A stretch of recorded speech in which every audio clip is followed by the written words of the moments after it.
All right, welcome to example 4. Now we're going to be just talking about linear inverses. In our next lesson, we'll get more into solving for more complicated equations, but for right now, we'll stick with linear functions. Let's consider the function 2x minus 4. Now, what I want you to do is in the coordinate plane drawn, I want you to graph 2x minus 4. You can do this, I mean, you can just by hand, you can plot points and get the y values, but you have Desmos or your graph calculator at your disposal, so you might as well just graph them. But I want you to graph both f of x and its inverse. So what you're going to do is in Desmos, you're going to type, just to make this quick, you're going to do y equals 2x minus 4. And then in the next line, you'll say x equals 2y minus 4, just so you can get like the function and its inverse and graph those points accurately. So let's do that. Oh, one thing you can't do here, you may have tried. Desmos does not allow for that notation. I don't know if you try to do like raise it to a -1 here. That is an illegal move. Okay, you'll get penalized for that. It's just not. So you can't do it that way. So that's why I just say stick with y.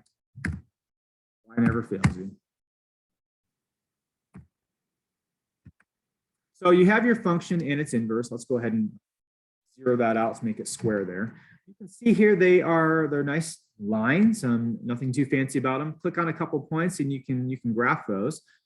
One thing you should notice is that the x and y values are switched. And in this case here, they're the same. So when you switch them, it's going to give you the same. That should be consistent. You can get a couple more points here like -1 or -2. And that means this should be -2. Come on. -2, 1. So you can see all the x and y values are just reversed from each other. So let's plot those out real quick. Let's do a few points here. -4, 0. And I'm going to do this in different colors, but you use what works for you. Okay, so -4, 0. And then I have -2, 1. What was that again? 0, -2.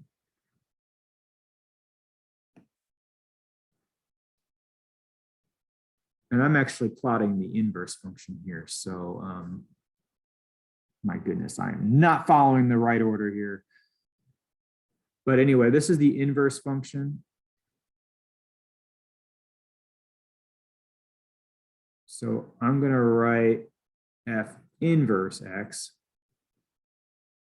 along that, and make sure you accurately plot these points here. You have a better pen than I have, this computer pen here, so it should be better for you.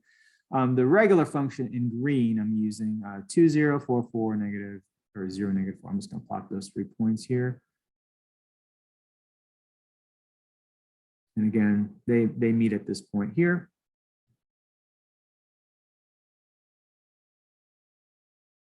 And that's going to be f of x. And so now you got a visual of what those look like graphically. And then I also want you to graph y equals x. So if you could graph this line here, y equals x, just to show that that is the line of reflection. All inverses are going to be reflections over that line. So just kind of get used to that visual there. And let's graph that here. No,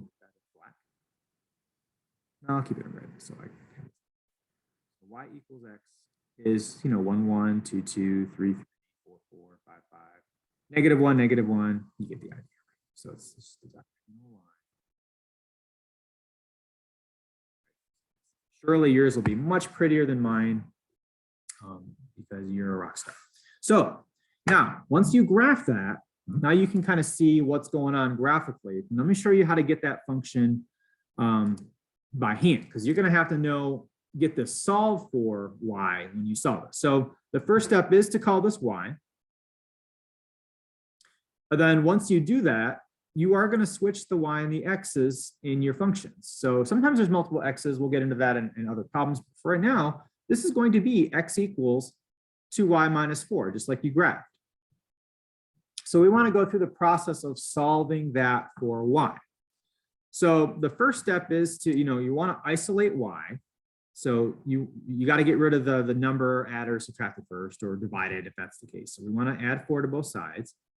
This is going to be x plus 4. There's no like terms to add that, so it's just x plus 4.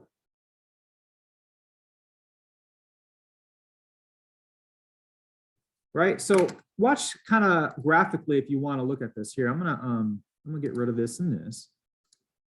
So if I were to say x plus 4 equals 2y, right? That's the same graph. Look, if I toggle over those two, they're just overlapping each other. So all I did was move the 4 over. Now I have that, you know, so it's equivalent. All right. So my last step here, to get this solved for y, it's not my last step for the problem, but to solve for y, is to divide by this number out here. Now I'm going to put the whole thing over 2. You can do x over 2 plus 4 over 2, which is, that's going to be 2.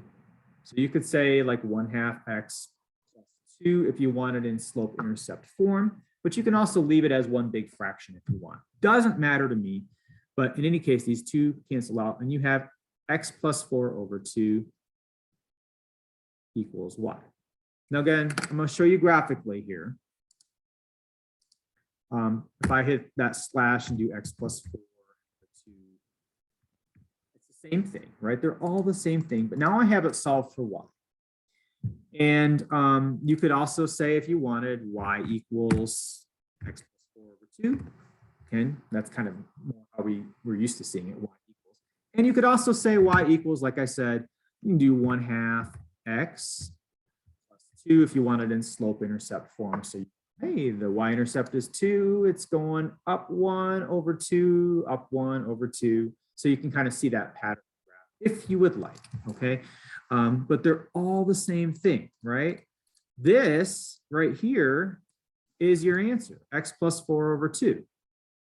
We don't want to write y equals x plus 4 over 2.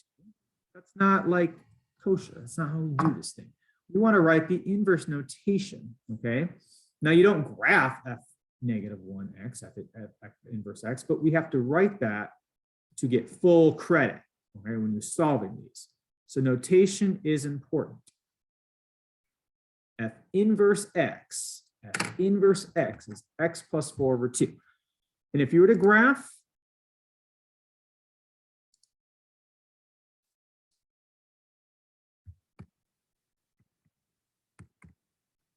these two functions,